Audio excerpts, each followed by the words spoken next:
నమస్తే. ఇన్నాళ్ళు నన్ను సపోర్ట్ చేస్తూ, ఎంకరేజ్ చేస్తూ మీ ప్రేమను నాకు అందిస్తున్న ప్రతి ఒక్కరికి కృతజ్ఞతలు. అలాగే ఈ వీడియో కూడా ఖచ్చితంగా మీకు ఉపయోగపడుతుంది. లైక్, షేర్ అండ్ సబ్స్క్రైబ్ చేసి మీ సపోర్ట్‌ని నాకు అందించండి. అలాగే ఈ వీడియో పట్ల మీకున్న అభిప్రాయాన్ని కామెంట్ సెక్షన్‌లో కామెంట్ చేసి తెలియజేయండి. ఇప్పుడు వీడియోని చూద్దాం.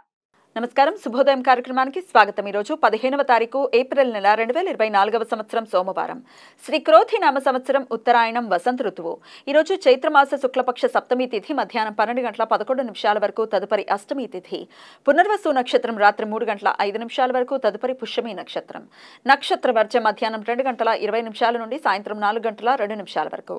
అమృతకాలం రాత్రి 12 గంటల 32 నిమిషాల నుండి 2 గంటల 14 నిమిషాల వరకు. హైదరాబాద్ ప్రాంతం వారికి సూర్యోదయం ఉదయం 6 గంటలకు, సూర్యాస్తమయం సాయంత్రం 6 గంటల 32 నిమిషాలకు, చంద్రోదయం పగలు 11 గంటల 31 నిమిషాలకు, చంద్రాస్తమయం రాత్రి 1 గంట 12 నిమిషాలకు. అభిజిత్ ముహూర్తం పగలు 11 గంటల 51 నిమిషాల నుండి మధ్యాహ్నం 12 గంటల 41 నిమిషాల వరకు. దుర్ముహూర్తం మధ్యాహ్నం 12 గంటల 41 నిమిషాల నుండి 1 గంట 21 నిమిషాల వరకు. మరలా మధ్యాహ్నం 3 గంటల 12 నిమిషాల నుండి సాయంత్రం 4 గంటల 2 నిమిషాల వరకు. రాహుకాలం ఉదయం 7 గంటల 34 నిమిషాల నుండి 9 గంటల 8 నిమిషాల వరకు. గుళిక కాలం మధ్యాహ్నం 1 గంట 50 నిమిషాల నుండి 3 గంటల 24 నిమిషాల వరకు. యమగండం ఉదయం 10 గంటల 42 నిమిషాల నుండి మధ్యాహ్నం 12 గంటల 16 నిమిషాల వరకు. ఈరోజు సూర్య దమనారోపణం, సూర్య దమన పూజ. చైత్రమాస శుక్లపక్ష సప్తమి తిథి రోజు సూర్య భగవాను దవనం ఆకులతో పూజించడానికి ప్రశస్తమైన రోజు కాబట్టి ఈరోజు సూర్య దవనారోపణం అని పిలుస్తారు.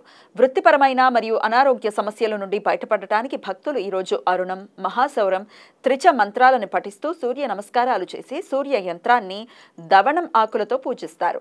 జైన సాంప్రదాయం ప్రకారం ఈ రోజు నుండి చైత్రమాస నవపద ఓలి ప్రారంభమవుతుంది. సోమవారం పుష్యమి నక్షత్ర కలయిక ఉండటం వలన ఈ రోజు సర్వార్థ సిద్ధియోగం రాత్రి 3 గంటల 5 నిమిషాల నుండి రేపు సూర్యోదయం వరకు ఉంటుంది. ఈ సమయంలో నూతన వ్యాపార ప్రయత్నాలు చేయడానికి, కొత్త పనులు ప్రారంభించడానికి అనుకూలం. ఈ సమాచారాన్ని మనకు అందించిన వారు మేడికొండూరు విశ్వనాథ్ ప్రసాద్ గారు. ఆయనకు కృతజ్ఞతలను తెలియజేస్తూ సూర్య భగవానుని స్మరణతో సమస్త సన్మంగళాని భవంతు. నమస్కారం.